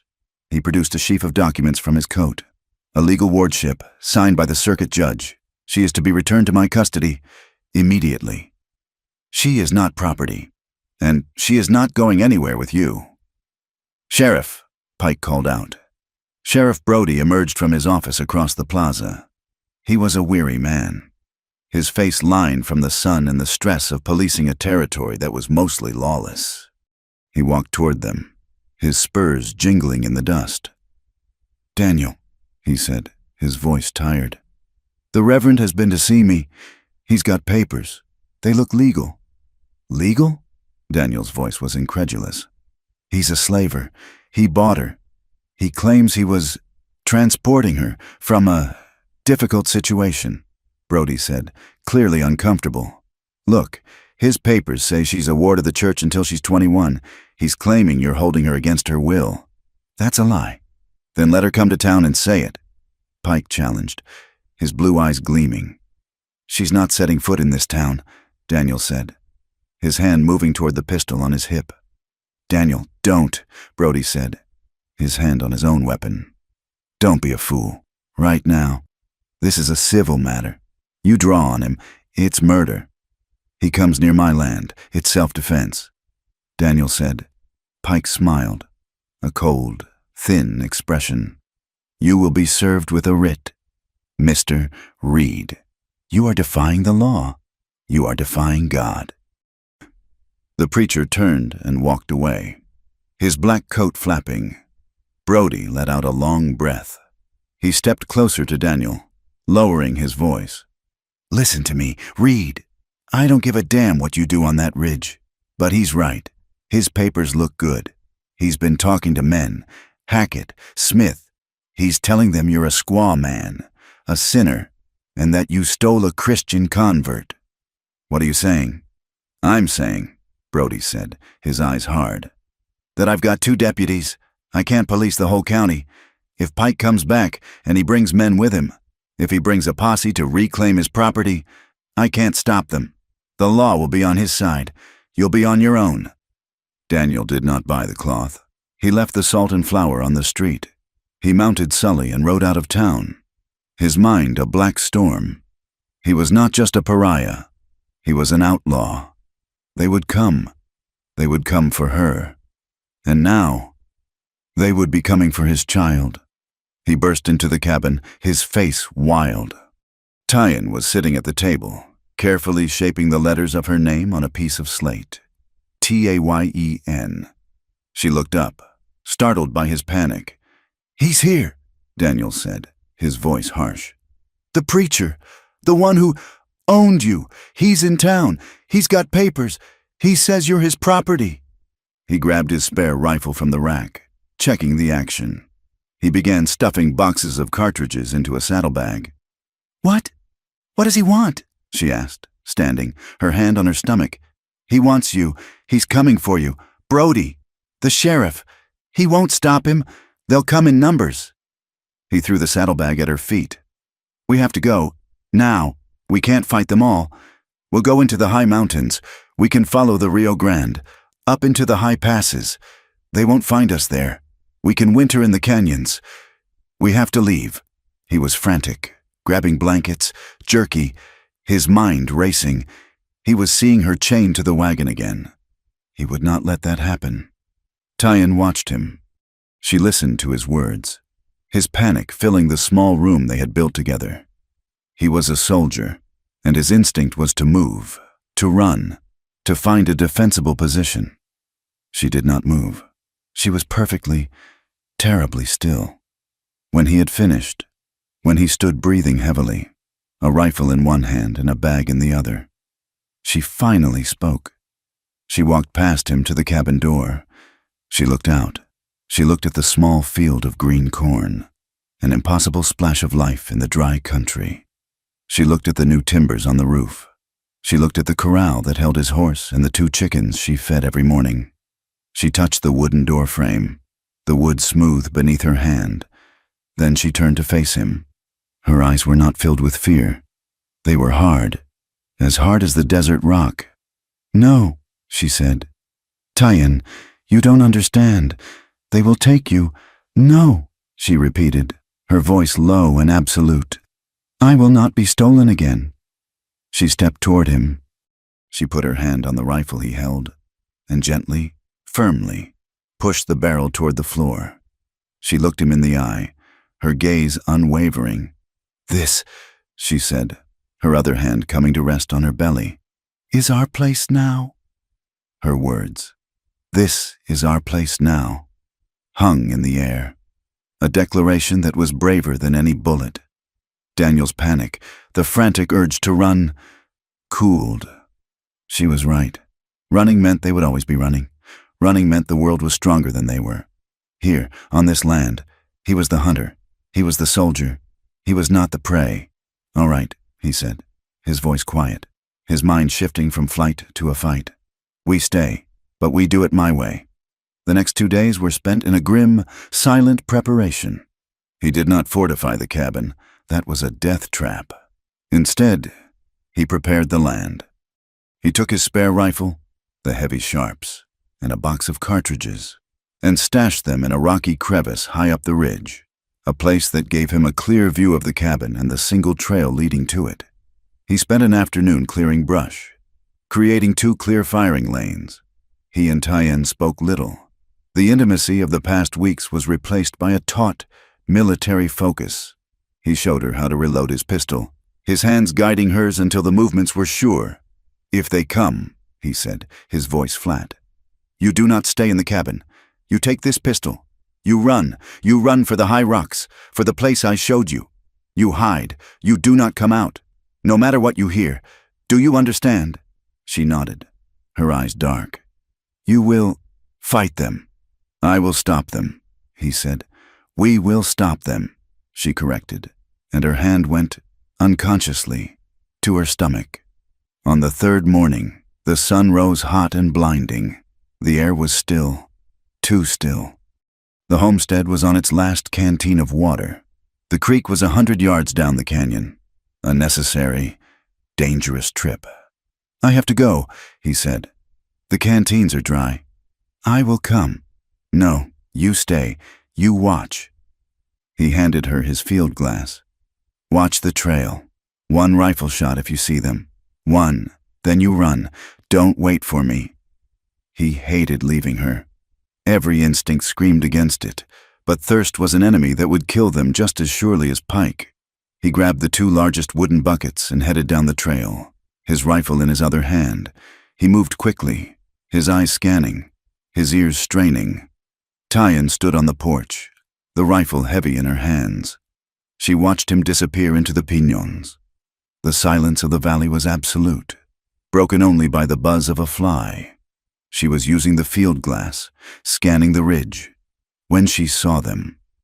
Not on the main trail, but coming over the northern ridge, the hard way, the way they would not be expected. 4 riders. One in a black coat, Clay Hackett, Jeb Smith, the drifter, and Reverend Pike. Her heart did not hammer. It went cold and still. 1 rifle shot. She raised the rifle, aimed at the sky, and fired. The sound cracked across the valley. Then she did as he said. She dropped the rifle, grabbed the pistol he had left for her, and ran. She did not run for the cabin. She ran for the trees. But she was not fast enough. They had heard the shot. They spurred their horses, crashing through the brush, and saw her. "There she is!" Hackett roared, his voice thick with hate. "Grab the squaw!" Tyen ran, barefoot, her feet slipping on the pine needles, but the horses were fast. The drifter cut her off, his horse rearing as he blocked her path. She spun, but Hackett was on her. He launched himself from the saddle, tackling her, his heavy body driving the air from her lungs. She was plunged back into the nightmare, the smell of unwashed wool, of whiskey, the bruising grip, the coldness. She screamed, a raw, animal sound, and fought, her nails raking for his eyes. "Hold still, you heathen bitch!" he snarled, trying to pin her wrists. Pike reined in his horse, his face a mask of pale fury. "Brother Hackett, do not harm her. She is a ward of the church. Bind her." "She needs to be taught a lesson first. Preacher." Hackett grunted, his face close to hers. He was enjoying this. She could feel the brutal anticipation in him. Jeb Smith had a rope. "Just get her tied. We'll take her back to town and let the law handle Reed." Hackett shifted his weight, fumbling for her hands. His grip loosened on one of her arms. In the kitchen, she had been slicing dried apples with her small carving knife. She had tucked it into the waistband of her skirt when she ran. Her hand, free for a second, found the handle. She did not think. She reacted. She pulled the knife and slashed upward, all her strength and terror behind it. Haka_T screamed. It was a high, thin sound. He recoiled, clutching his face. Blood poured through his fingers. The knife had laid his cheek open from the corner of his mouth to his ear. In that moment of shock, Tyen scrambled free. She was on her feet and gone, a deer vanishing into the thick scrub oak. "Get her!" Pike shrieked, his composure shattering. "Don't let her escape!" Jeb and the drifter charged after her, but the terrain was too thick for horses. They dismounted and plunged into the brush. Hackett was on the ground, howling and cursing, his blood staining the dry earth. Daniel heard the shot. His blood turned to ice. He dropped the half-filled buckets and scrambled up the canyon wall, grabbing at roots and rocks, his lungs burning. One shot. "Run!" She ran. He prayed she had run. He burst onto the flat, his rifle ready. He saw the horses. He saw Hackett on the ground, a pool of blood beside him. He saw Pike, his face a mask of rage. "Reed!" Pike shouted, pointing a pistol. "You will pay for this. She has mutilated my man." "Where is she?" Daniel roared, his voice inhuman. "Gone!" Pike yelled. "Into the rocks! Jeb, find her!" A shout came from the trees. "We got her! Preacher! She's trapped!" Daniel did not wait.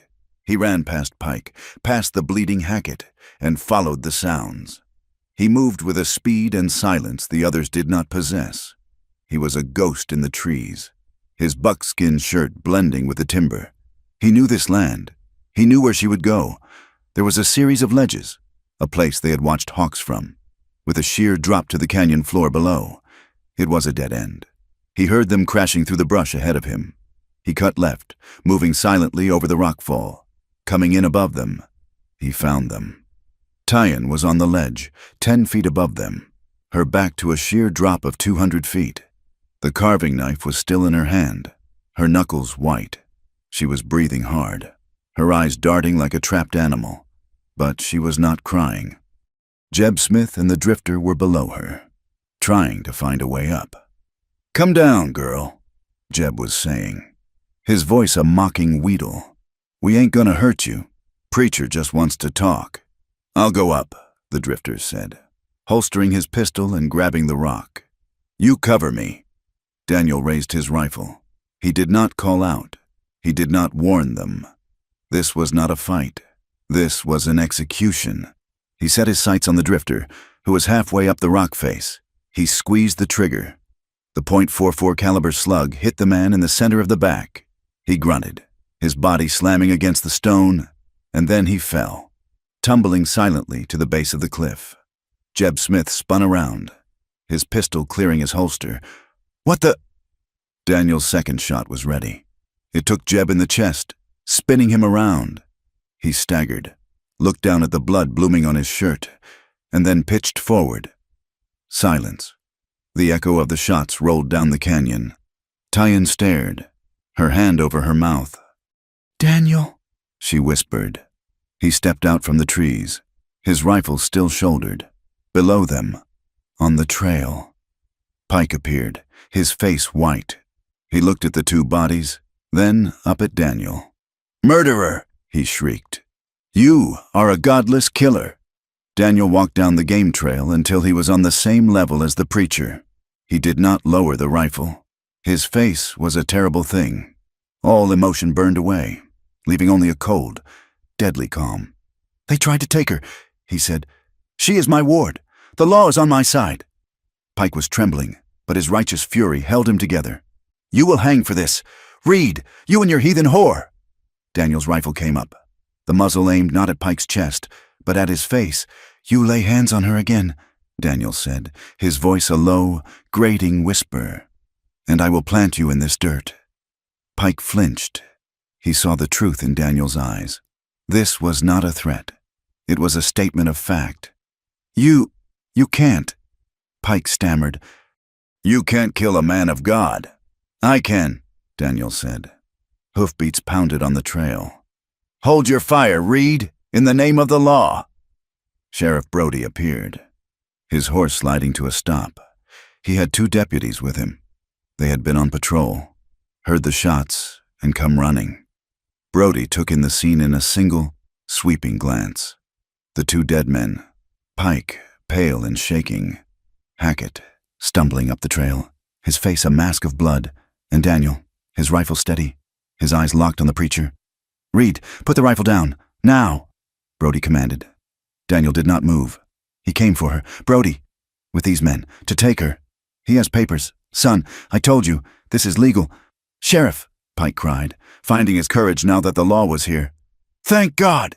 This man is a killer! He murdered them! He shot them down without warning! I came to retrieve my legal ward, and he massacred us!" Brody was torn. He looked at Daniel, then at the bodies. It was a bad business. "He is no holy man." The voice came from above. Tyan had climbed down from the ledge. She was barefoot. Her dress was torn at the shoulder. Her hair was wild, and blood from Hackett's face was smeared on her arm. She was trembling from head to toe, but her spine was straight. Pike's face went white. He had not expected her to speak. She walked until she stood beside Daniel, facing the sheriff. She did not look at Pike. She looked at Brody, and when she spoke, the broken, halting English was gone. In its place was a clear, precise, mission-educated voice that rang with cold authority. "Reverend Pike is a liar. Sheriff," she said. Brody's jaw dropped. The deputies stared. "He did not find me," Tyan continued, her voice gaining strength. "He bought me.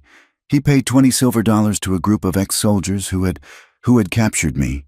He told me it was the price for my soul. He kept me chained to his wagon for a month. He said it was God's will that I be broken." Pike was sputtering. "Lies! Slander! She is a heathen! She is corrupted by this man!" "He is no holy man," Tyan said, her voice cutting through his. "He is a slaver. He told me I was his property. Those men," she pointed at the bodies, "came to steal me. That one," she pointed at Hackett, who was now in the custody of a deputy, "put his hands on me. I cut him. They cornered me. They were going to take me. Daniel saved me." She finally looked at Pike. Her eyes were filled with a loathing so pure it was almost visible. "I am not your ward. I am a free woman, and I am this man's wife." The canyon was silent. Brody looked at Pike, his face hardening. The preacher's righteous story had just been torn to shreds, not by a savage, but by an articulate, composed witness. The deputies, who had been looking at Daniel as a killer, now looked at Pike with open disgust. "Wife?" Brody asked, looking at Daniel. Daniel had not lowered the rifle. "That's what I said. She's mine, my wife." Brody nodded, a slow, grim understanding dawning. He turned to Pike. "Reverend, it seems your papers are based on a lie.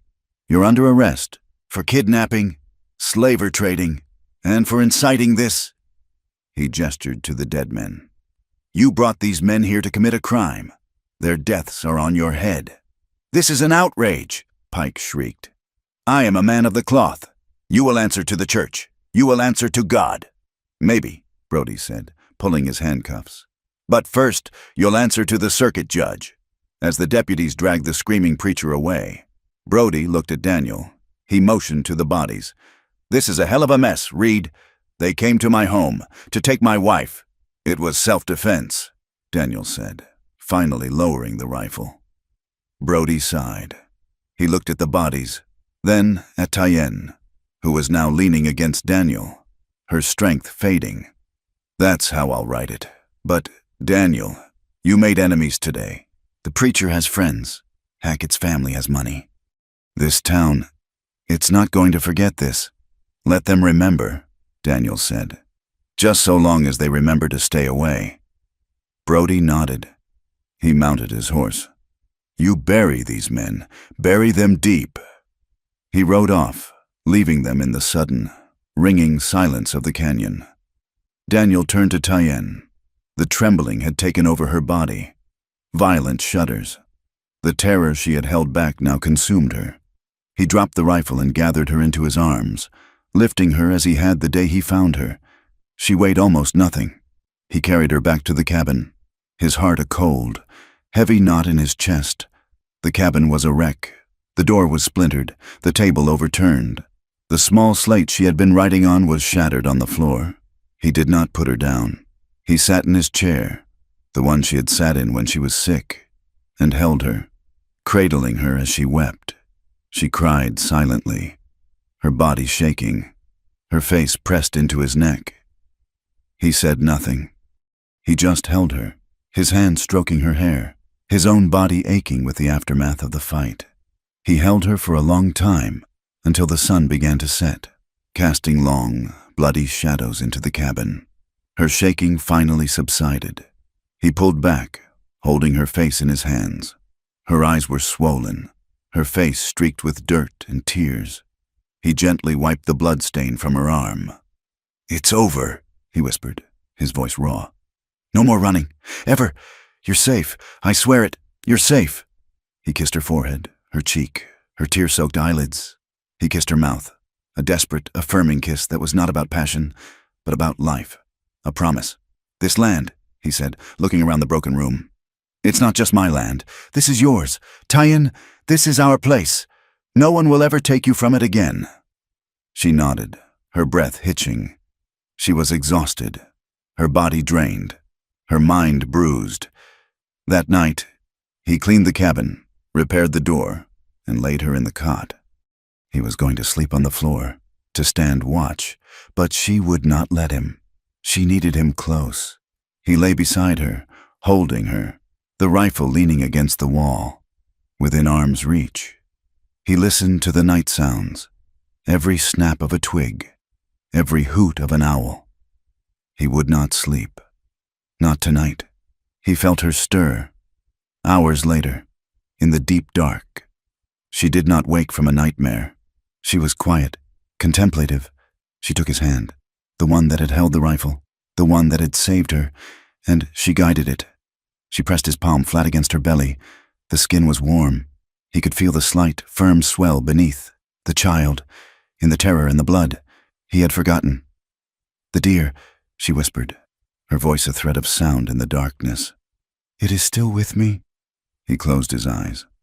She was not just telling him she was unhurt. She was telling him that what Pike and Hackett had tried to kill, their life, their future, was safe. It was still there. A small, stubborn spark of life. He realized then that he had not just been fighting for her. He had been fighting for his child, his family. He pressed his hand firmer, as if he could protect the life inside her with his touch alone. Yes, he whispered back, his throat closing. Yes, it is. And I'll keep it safe. I'll keep you both safe. The valley healed. The dead were buried, deep in the rocky soil far from the cabin, and the land's memory of the violence began to fade. The bloodstains on the earth were washed away by the spring rains.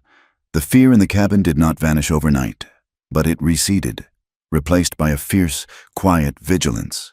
And then, slowly, by the mundane and powerful rhythms of a life that was determined to continue. Spring arrived in the high desert not as a gentle greening, but as a raw, windy rebirth. The aspens on the high ridges budded, their leaves a pale, trembling green against the dark pines. The creek, swelled with snowmelt, rushed cold and loud, and Tyen grew. Her pregnancy, hidden for the first months, became an undeniable fact, a rounding of her small frame that changed the very center of gravity in their home. She moved more slowly, with a new deliberation, one hand often resting on the swell of her belly. The deer, she called it, the small, secret life that was now pressing outward. Daniel watched her, his terror from the day of the fight slowly transforming into a raw, protective awe. He had fought for her. Now, he must build for her. He looked at the cabin, his one-room fortress of solitude, and saw it was no longer enough. It was a shelter for one, and a cramped space for two. It was not a home for three. He began to work. He took his axe and his saw and went to the woods, felling trees with a new, focused energy. He was not just splitting firewood. He was hewing beams. He knocked down the wall of the small, cold room he had first built for her, the room that had been her cage and then her refuge. He tore it down, and in its place, he built outward. He worked from sunup to sundown. The sound of his hammer and saw echoed through the valley. He was expanding the cabin, adding a new, proper room, one with a wide window to catch the morning light. He built it strong. The timbers chinked tight against the wind. It was a room for the child. Tyen would sit on the porch, stitching soft deerskin he had tanned, her eyes following him. She was making small clothes, impossibly small, sewn with a bone needle and sinew. She watched his muscles work, watched the sweat on his back. She saw the same strength he had used to kill the men who had come for her, now being used to build a roof. The two things, the violence and the tenderness, were in him, one and the same. When the room was finished, the walls smelling of fresh-cut pine, he did not stop. He spent days searching the creek bed, looking for the right piece of wood. He found a piece of smooth, pale aspen, cured dry by the sun.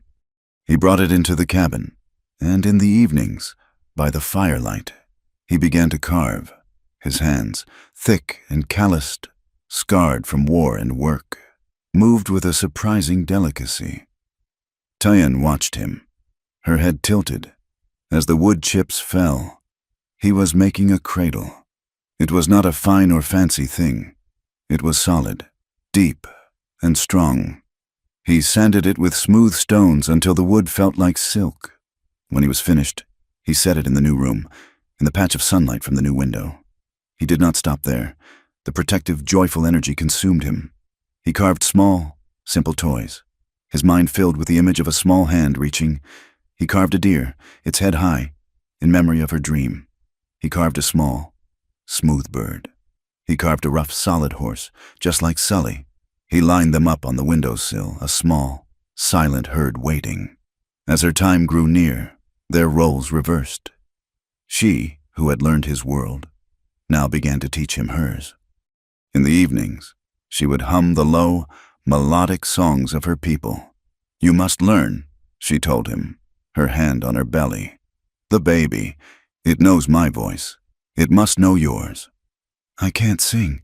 Tie in, he said, his voice rough. You can, she insisted. She began a song, a simple, repetitive chant. It was a lullaby, she explained, to soothe a child. It spoke of the wind in the pines, of the hawk on the wing, of the safety of the fire. He tried. His voice was a low, tuneless rumble, butchering the soft Apache words. She laughed, the sound light, and made him try again, and again. He sat beside her, his head bent, and he learned. He learned the songs of a people he had once been paid to fight, so that he could sing his own child to sleep. The old primer lay on the table, unused for a time. One night, Tyan picked it up. She had learned to read the simple words, dog, run, house, fire. But now, she pointed to the one that had puzzled her, Love. I know this word, she said, tracing the letters. It is the warm. It is what stays. She looked up at him, her dark eyes serious. But it is more now. He took the book from her. He did not need it.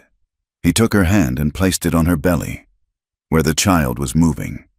A small, strong kick.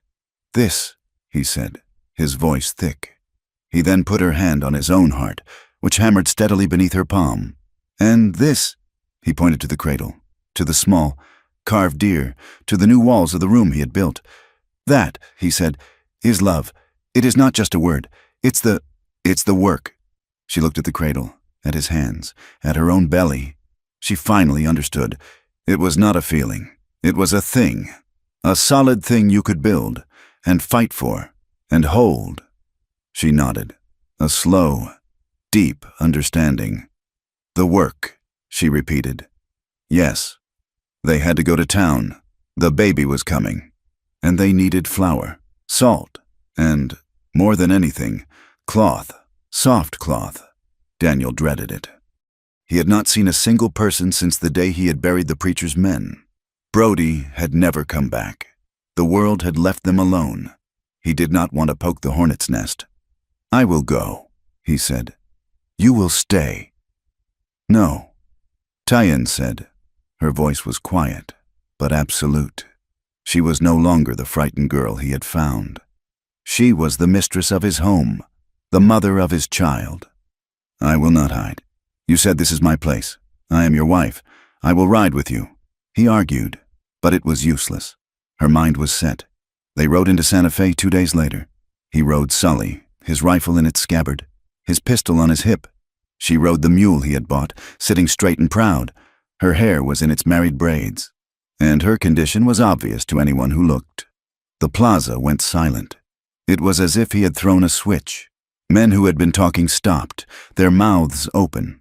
Women who had been sweeping their stoops froze, their brooms still. Every eye in Santa Fe turned to them. To the gaunt, bearded killer, Daniel Reed, and his pregnant Apache wife. He felt the hatred, the fear, the disgust rolling off them in waves. He kept his hand near his gun, his eyes scanning the rooftops, his body rigid. Tyan, however, looked straight ahead. She did not flinch. She did not lower her gaze. She was, he realized, braver than he was. He dismounted and tied the horses. He helped her down from the mule, his hand protectively on her back. They walked into the general store. Silas Cooper was there. His face went pale, as if he had seen a ghost. Reed, he stammered. Silas, Daniel said. He handed him a list. Flour, salt, coffee, lard, and 10 yards of your softest flannel. Silas scrambled to fill the order, his hands shaking so badly he spilled cornmeal on the floor. He would not look at Tyan, would not even glance in her direction. He weighed the goods, overcharged them by at least 30%, and took Daniel's coin. Daniel was loading the sacks onto the mule when a man stepped out of the saloon. It was Jedediah Miller, the owner of the ranch where Hackett and Smith had worked. He was an old man, his face like cured leather, his eyes hard. He was not a fool, and he was not a coward. He walked straight up to Daniel. Reed, Miller said, his voice clear in the silence. Daniel stopped loading. He turned. Miller, I buried 2 of my men because of you, Miller said. They came to my home. Miller, to steal my wife, Daniel said, his voice low. Miller looked past Daniel, at Tyann, who stood by the mule, her hand on her belly. He saw her, really saw her, not as a squaw, but as a young woman, proud and defiant. His hard gaze softened. Just a fraction, he sighed. A long, weary sound. This is bad business. Reed, the whole town, they're spooked. They say you're a killer. They say things about her. I don't care what they say, Daniel said. You should. Miller said, it ain't safe for you. It ain't safe for that. Why, Reed? Why stay with her? You know what this world is. It's just trouble. Why? It was the question the whole town wanted to ask. Daniel felt Tyann's gaze on his back. He did not have to think about the answer. He had been thinking about it for months. He looked the old rancher in the eye. Because she's mine, he said, his voice simple and clear, carrying across the silent plaza. And I'm hers. It was an answer so final, so absolute, that there was nothing more to be said. Miller stared at him for a long moment, then just shook his head, turned, and walked back into the saloon. Daniel finished loading the mule. He and Tyann mounted up. They rode out of Santa Fe, the eyes of the town following them until they were just a speck on the trail. They were, for good or ill, left alone. The summer burned into fall. The aspens turned a fiery, impossible gold. The nights grew sharp, promising the first snow. Tyann was heavy, her movement slow, her time near. The storm broke on a cold night in late October. It was not a gentle rain. It was a return to the violence of the land. A furious high-country thunderstorm that brought wind, then sleet, then snow. The wind shrieked, slamming against the new walls of the cabin. Thunder cracked, echoing off the canyon walls. Tyann woke him, her hand gripping his. Daniel, it is time. The words he had been waiting for and dreading. He flew into action. He built the fire up until it roared. Heating water, his mind racing. He was a soldier. He was a builder. He was not a midwife. His only experience with birth was the one that had stolen Alara. The memory sent a spike of pure, cold panic through his heart. The labor was long. The storm outside matched the one inside. For hours. Tyann paced, her face a mask of concentration, breathing through the pain. As the night wore on, the pain grew, and she moved to the bed he had built, her hands gripping the wooden frame until her knuckles were white. Daniel could do nothing. He wiped her face with a cool cloth. He gave her water. He spoke soothing words that felt hollow and useless. He watched her suffer, and the old terror crept back. It's been too long, he said, his voice tight, his pacing frantic. This is how it was before. Tyann, it's not right. It's too hard. He was panicking. He was seeing Alara's pale, exhausted face. He was failing again. Tyann, in the deep, agonizing grip of a contraction, opened her eyes and looked at him. She saw his fear. She saw his ghost, and in the center of her own pain, she found the strength to save him. She reached out, her hand weak, but her grip iron. Daniel, stop! He froze. Look at me, she commanded, her voice a raw gasp. He knelt by the bed. Listen. He could hear the wind howling like a wolf, the crack of the thunder. We are both made from storms, she breathed, her eyes locking with his. We were born in them. This is how she will come. Do not be afraid. Be strong. Be the work. Be the work. His own word. It was as if she had struck him. His panic shattered. She was right. This was not a memory. This was now. This was his wife. This was his child. He was not a helpless spectator. He was her husband. I'm here, he said, his voice steady again. He took her hand. I'm with you. I'm not afraid. The final hours were a blur of pain and prayer and effort. He held her. He supported her. He whispered the Apache lullabies he had learned, his rough voice a counterpoint to her cries in the storm's roar. Just as the false dawn was lighting the sky, the storm reached its peak. A bolt of lightning struck the ridge above the cabin, the crack simultaneous with the flash. In that moment of electric silence, Tyen gave a final, desperate cry, and it was answered by another. A thin, reedy, furious wail. It cut through the sound of the thunder, through the howling wind. It was the sound of life. Daniel's hands shook so hard he could barely hold the knife. He did what he had to do. His vision blurred. He cleaned the baby, his rough hands clumsy, his heart exploding. A girl. A small, perfect, healthy girl. She had a full head of dark hair, matted and wet. He wrapped her in the new flannel and laid her on Tyen's chest. Tyen was exhausted, her eyes closed, her breathing shallow, but she smiled. She touched the baby's face. Daniel sank to the floor, his back against the wall, and he wept.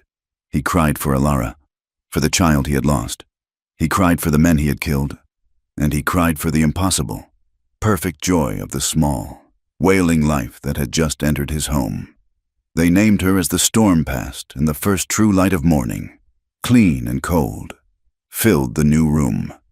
The baby opened her eyes. They were not dark, like her mother's.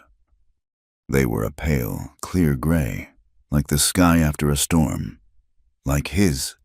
"Nantani," Tyen whispered, her voice rough. She looked at Daniel. "It is from my people. It means she brings light." "Nantani Reed," Daniel said, tasting the name. "She brings light, yes." The fall was gentle that year, as if the land itself wanted to give them peace. The winter was mild. Nantani grew.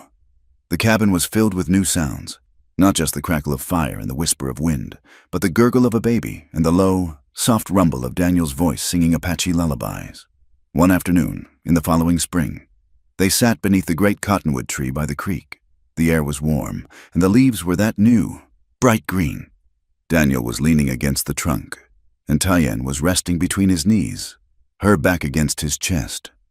Nantani was asleep in her mother's arms, her small face peaceful.